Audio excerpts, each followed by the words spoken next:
This is the Vic Fizell Show podcast, sponsored by Moroso Wood-Fired Pizzeria, Pinewood Coffee Roasters, and the law offices of Vic Fizell.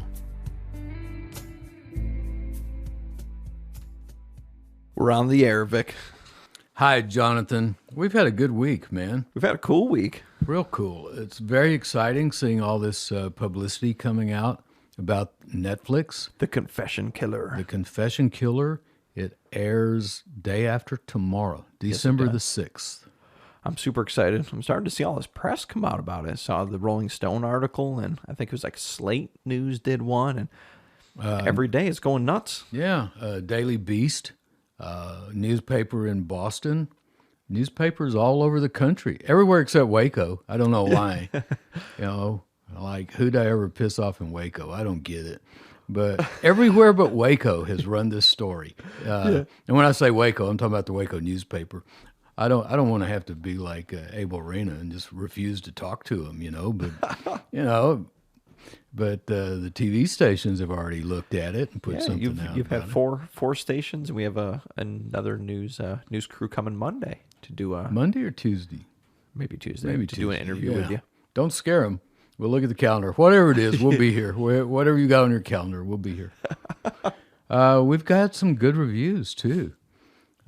Here's one from Christina Moore. Seriously, y'all. Growing up in Waco, I remember hearing about 3 news items. Number 1, Henry Lee Lucas. Number 2, Lake Waco triple murders. Number 3, Vic Fizell, but I was too young to understand any of it. Now that I have found the Vic Fizell podcast, I can't get enough of this crazy period in Texas history. Now, there's going to be a Netflix documentary on Henry Lee Lucas, and I can't wait. I highly recommend the Vic Fizell podcast. Christina Moore. Thank you, really Christina. Sweet. That was nice. That's really nice. Thank you very much, Christina. Keep listening. Do a review so I can send you some stickers, some swag. And swag, a book or something. We still have a copy of Last Great Days of Radio to give away. Yeah, I think we have one left back there. One left. Trying to eyeball it from here. Yeah. Yeah, and if we get more than one review, as long as it's not 100 of them, I'll buy a couple more of those books and drive down to the temple and have Lynn sign them. Lynn wants to have me on his podcast. I don't know what we'll talk about, but I want to be on Lynn's podcast. He started one recently, and it's going crazy. So yeah, it's called Planet Logic. Planet Logic. Lynn Woolley. Like I've said before, I don't agree with much anything Lynn says, but he's my dear friend, and I love him, and I recommend his podcast. I really do. Yeah, get a different point of view. Yeah, different point of view. He doesn't believe in global warming, and I guess I do.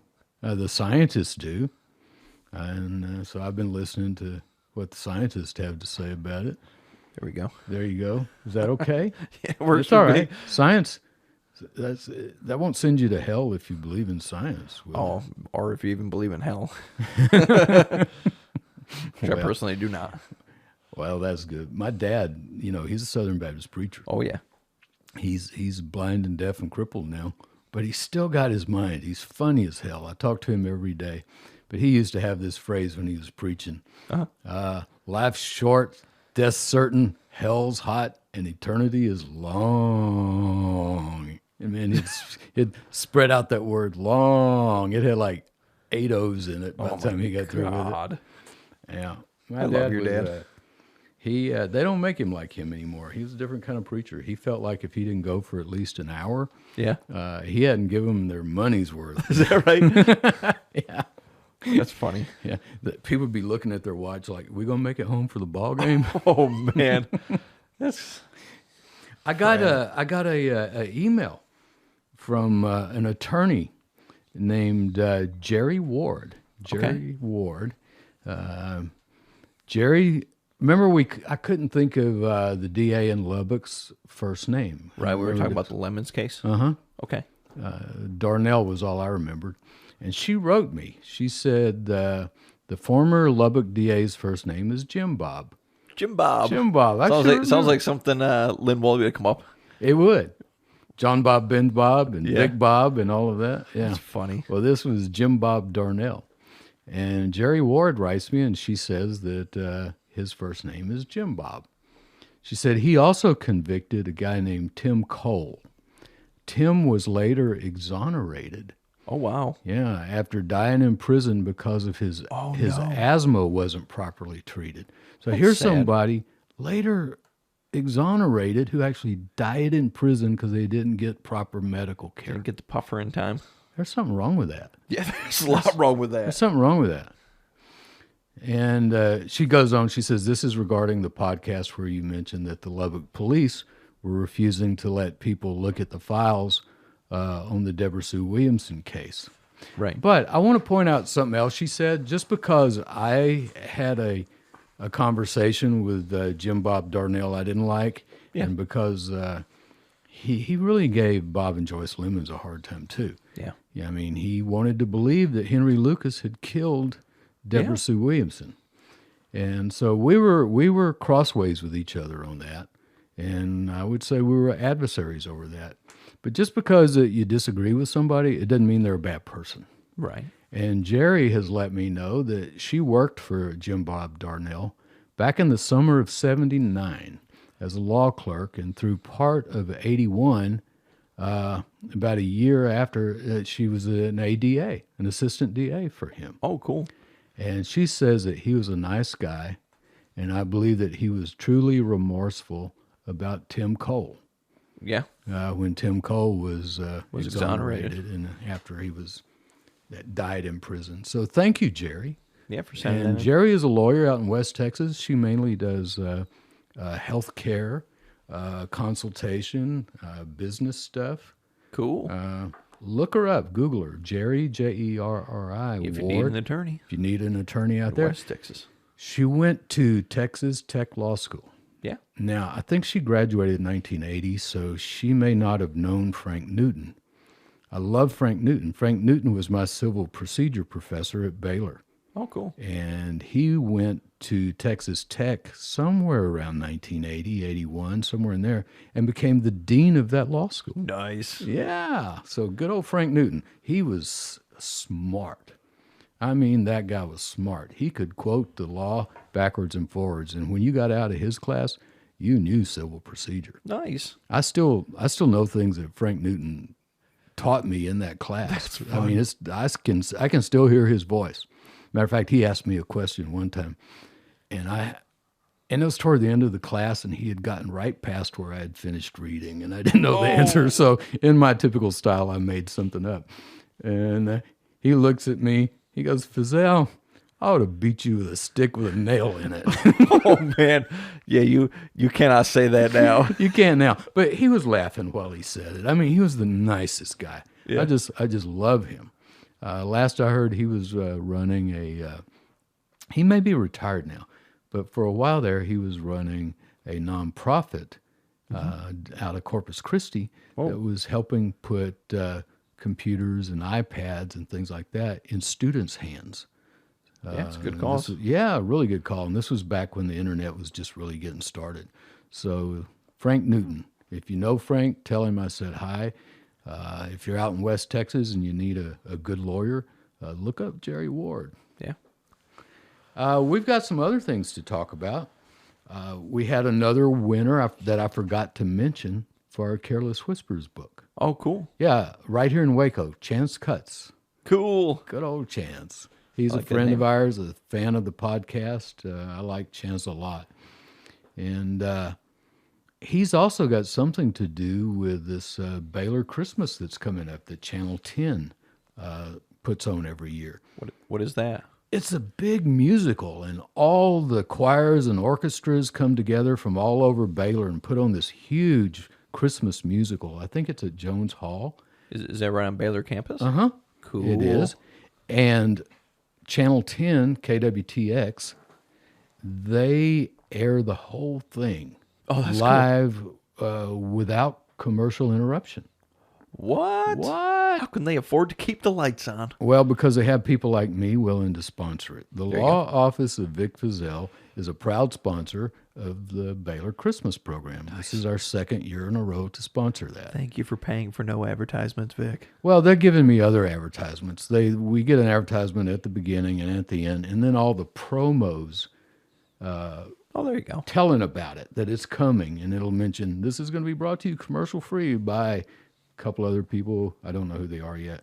And the law offices of Vic Fizell. like it. I know we're the only law office that's sponsoring the Baylor Christmas. Fair. And that was brought to my attention first by Chance Cutts. And he works for Channel 10. If you need to buy some advertising from Channel 10, he's your guy.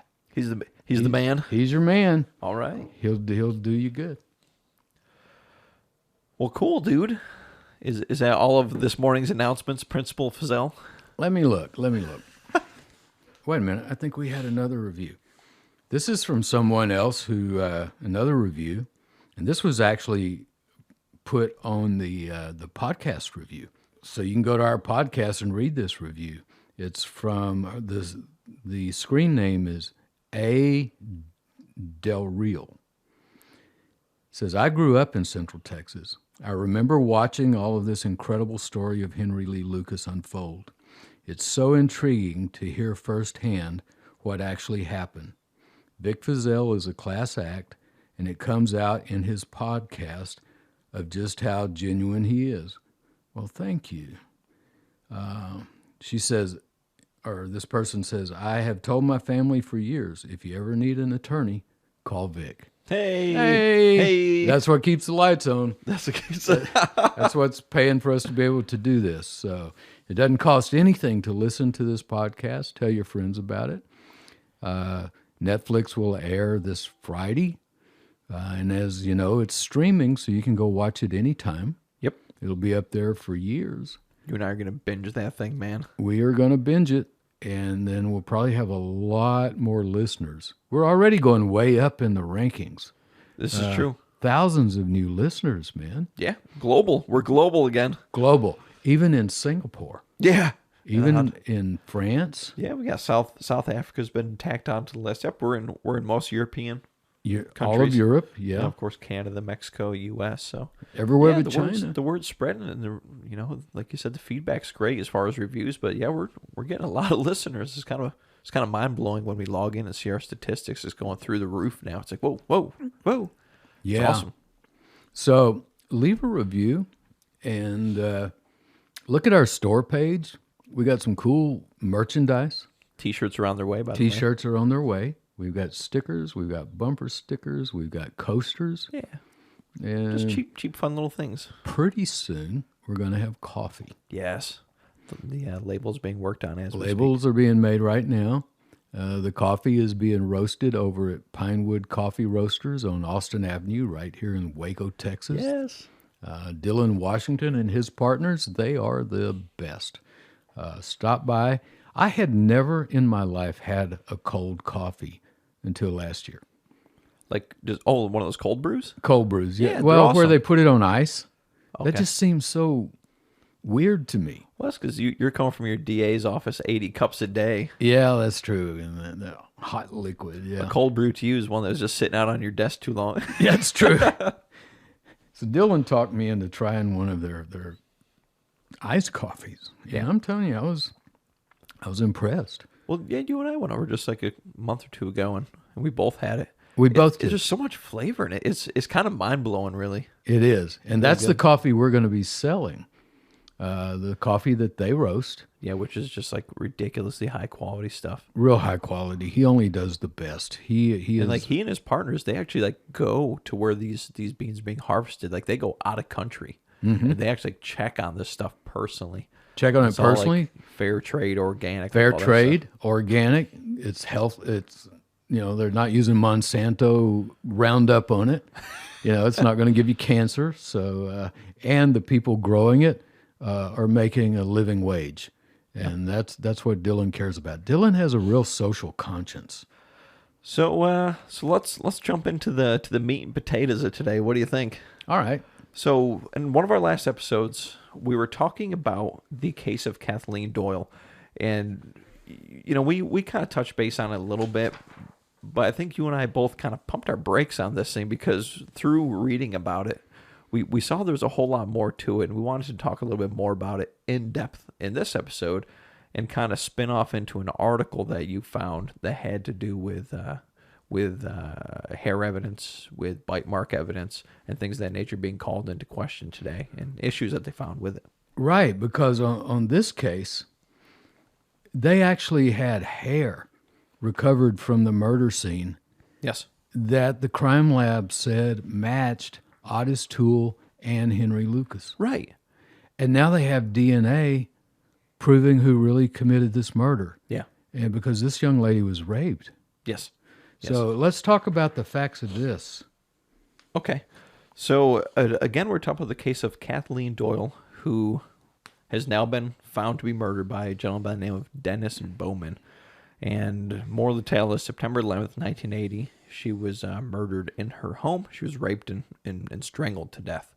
And her husband was in the military. Right. He was a U.S. Navy pilot. Navy pilot stationed in the Indian Ocean. He was on the other side of the world. Yeah. I've been to the Indian Ocean, by the way. Oh? Yeah, I waded out to my knees in it. It was warm. It's like warmer than bath water. Ooh. And I was about to just dive right into it when I saw a snake slither by. And I thought, well, I don't think I'll do that. Oh, come on. And some of my friends there are going, oh, come down to the surfer beach. There's not any snakes there. I said, I don't care if there's a snake in this ocean anywhere. I'm not getting in it. How big are waves on the Indian Ocean? I mean, were there like real waves out there, or was it more like a It depends on where you are. paddleboard kind of a thing? It depends on where you are. If it's kind of like Hawaii. It depends on where you are. There are some parts of Hawaii where the waves are really small and it's paddleboard. There are other parts of Hawaii where if you don't know what you're doing, those waves will kill you. Ooh. And so I saw some good waves there, but there were just at certain spots. Mm-hmm. And one of the guys who actually put on the yoga retreat, Exhale Yoga Retreats, his name is Jules Seaman. And he and his wife, Rachel, they run Exhale Yoga Retreats. Exhale Yoga Retreats. Exhale and relax. Sounds peaceful. It is. And they put on this yoga retreat in Sri Lanka that I went to with where MC Yogi and his wife Amanda were the teachers. Yeah. And then we had that big concert on the beach. But that was at the Indian Ocean. Sri Lanka is an island right there off of India, the southern tip of India. Yes. It's hot there. It's a little humid too. It's right? real hot. Yeah, real hot. So anyway, her husband was stationed in the Indian Ocean. Otherwise, he'd have been a suspect because they always look at the husband first, And 50% of the time they're right. Right. But no, her husband was serving in our country in the U.S. Navy. So one of the big things that we left out when we last talked about the case was this Bowman's history. So this guy had actually had several criminal charges filed against him in the 80s. And again, this murder happened in 1980, September 11th, 1980. So he had a number of additional charges stacked against him throughout the 80s. Most specifically, assault with the intent to commit criminal sexual conduct in 1981. So this is an entire year after she had been murdered. And what this article we have says is that he was on a motorcycle and whipped out a pistol and pulled some chick over into the woods to try to sexually assault her, and somehow she got away. And they actually caught him and gave him 5 to 10 years for it. Just like with Orange Socks. They had a good suspect on Orange Socks. Yep. Somebody who had done it before. Yes. And as soon as they can pin it on Henry, then they forget about it. Just boop. This murder was pinned on Henry and Otis. Yes. And they didn't even bother to try to figure out where these guys were at the time. Well, remember, they actually went down and talked to Henry. Remember, they went to the Williamson County Jail. Like, hundreds of other police departments sent folks down to Williamson County to talk to Henry and got their, I don't know how long they even talked to him for. What, 5, 10, 30 minutes? Like, how long did they even get with him? They're so stacked on top of each other.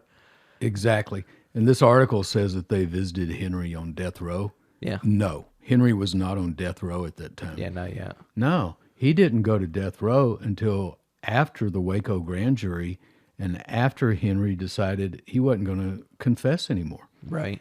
Boutwell wanted to take Henry Lucas back to Georgetown after our grand jury was over and get him started confessing again. This is so He crazy. wanted to get his circus, his show started again. Now, he called what me and Maddox were doing a circus. Yeah. He and Ed Walsh both. They threw that word around when Fazell and Maddox finished their circus.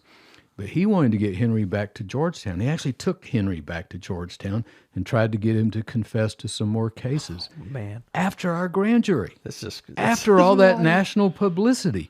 And they were just ignoring it all. They ignored Hugh Ainsworth's article. They ignored all the national publicity that came as a result of our grand jury. Yeah. They ignored all the evidence that was presented to them by Jim Maddox after the grand jury was over when we compiled the report. They ignored it all. Said, no, you're going to start confessing again. And they kept threatening Henry with death row. And he said, just take me. Yeah. And so he didn't get to death row until mid-'85. Right. And he was interviewed for this, I believe, in 84, early 84, somewhere in there. So that would have been in Georgetown. That would not have been death row. Henry did not see death row, even though he had been convicted and sentenced to death. Right, He on Orange never Sox. went to death row, not until they were finished with him. Well, you're all used up, Henry. You're used up, Henry. We're going to kill you now for something you didn't do. So another twist to this case too is an adopted daughter of this Bowman guy went missing in 1989. So he served a 5-year sentence for the attempted sexual assault with a gun there. So he got out in 85. He moves his family to like this just super out in the middle of nowhere wooded area. And next thing you know, this 14-year-old stepdaughter is missing, just gone. And he creates an alibi. Yeah, she took some money and, stole some money out of my wallet, and no one's ever seen her again. And to this day, she's still missing. I'm surprised they didn't pin that on Henry. Right? No, that was 89. It was That'd 89. been too late. It was Yeah, 89. that was too late. So this was a bad dude, Vic. He was this a was bad person. bad dude. And right there in that area, too. Yep. So thank goodness they finally caught the guy. They got him off the streets and where he belongs, in a cell like a little animal. That's true. I mean, to be 70 years old and have somebody knock on your door and get you for a murder that was committed, 40 years ago? Yeah. And with this stepdaughter, you have to wonder. I mean, if I had to take a guess, I would have to think he probably killed her and threw her out in the woods somewhere out by that Oh, yeah. place they're living. Oh, yeah. So it'd be interesting to see if they ever get a confession out of him for it. Too much of a coincidence for it not Way to too be. much. And she went missing right as she was accusing him of molesting her. So she had gone to the authorities and said, "This guy's molesting me," and she's missing. Oh, my goodness. Why didn't they do something? Well, again, he had this alibi of, we just told her that she was adopted, so she was going through psychological times and stole money out of my wallet and left. Yeah. But, he'd already had one murder under his belt, a vicious murder. This poor woman. And she had turned him in for molesting her. Yeah. Yeah. Yeah. It's just crazy. Well, I'm happy he's behind bars. But the thing that bothers me and what we talked about last time Yes. was that they had hairs from the murder scene that they said matched both Henry and Otis. Yes. So how did they get to that conclusion? Well, we were talking about that, and I said, that's just not right. Something bothers me about that. Yeah. And then a couple days later, I come across this article.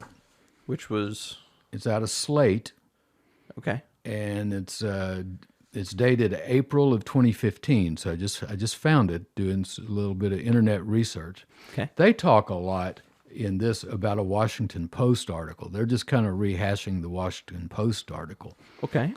But the headline is "Pseudoscience in the Witness Box.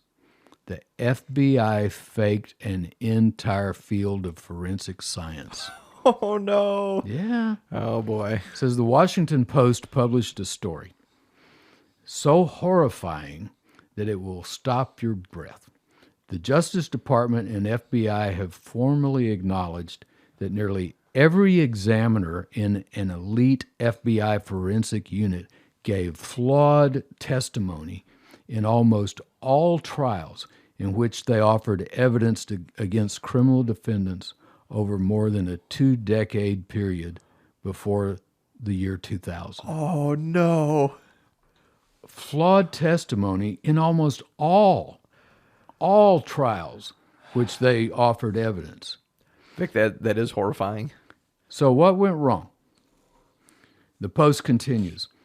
Of the 28 examiners with the FBI Laboratory's microscopic hair comparison unit, 26 of them overstated forensic matches in ways that favored prosecutors in more than 95% of the 268 trials that were reviewed so far. That is insanity. 95%. 2 people were doing it right out of the 28. 26% basically were lying. To favor the prosecution? The shameful, to favor the prosecution. The article goes on. The shameful, horrifying errors were uncovered in a massive 3-year review by the National Association of Criminal Defense Lawyers and the Innocence Project. Oh, wow. Yeah. I'm a life member of the National Association of Criminal Defense Lawyers. Oh, cool. I have been for about 20 years. So I'm going to get my money's worth out of that life membership, I tell you. Yeah. That's funny. We've got a framed certificate in the conference room. Oh, do you? Yeah, it's near the portrait of John Wayne. You have so many frame things in there. I do. And it lists from about 20 years ago. They could get them all on one page then. There's a bunch of us now. But all the life members of the National Association of Criminal Defense Lawyers. Nice. Yeah, so anyway, they were looking into this along with the Innocence Project, and they have found that 95% were errors. Like that's insane. That's insane. How many convictions are based on hair evidence? Tons. Tons. We found your hair at the scene. And again, to loop it back, that's why we're talking about this today, is because in this case, they said, no, Lucas and Toole's hairs were found at the scene. It had to be them. A guy named Peter Newfield, he's founder of the Innocence Project. He put it this way. He said the FBI's 3-decade use of microscopic hair analysis to incriminate defendants was a complete disaster. Yeah, sounds like it. The study was launched after the Post reported that flawed forensic hair matches might have led to possibly hundreds of wrongful convictions for rape, murder, and other violent crimes dating back to at least the 1970s. Oh, my God. Yeah. But yeah, there it is. There it is. In 90% of the cases reviewed so far, forensic examiners evidently made statements beyond the bounds of proper science. Wow. There were no scientifically accepted standards for forensic testing. None. Yet the FBI experts routinely and almost unvaryingly testified to the near certainty of matches of crime scene hairs to defendants. I'm nearly certain this hair matches that defendant. And it was a flat lie. So these people are in here reviewing these hairs going, the science isn't quite there yet to where I can properly do this and give you a total match. And then it just kind of goes to the feds and like, no, that's good enough. That's a match. It's a match. They backed up their claims by citing incomplete and misleading statistics drawn from their own erroneous casework. Of course. They were whiffing their own fumes, man. They were huffing their own fumes. Wow. And people are going to prison based on this. The National Association of Criminal Defense Lawyers Executive Director Norman Ramier said that the flaws in the system had been known for years now. What we're finding was that the examiners wouldn't just simply say that there was a microscopic similarity between the two hairs, but they would go beyond that and say it was 100% match. Now, you just can't do that. Oh, come on. Essentially, they misled the jury into concluding that the evidence had a certain value that it didn't actually have. Thank you for listening to the Vic Fizell Show podcast. We're a primary source podcast. We don't just read about it and then talk about it. We talk about people we've known, things we've done. We're a primary source podcast. Leave a review. Sign up for our email list. And go visit our store. We have a page on www.vicfizell.com.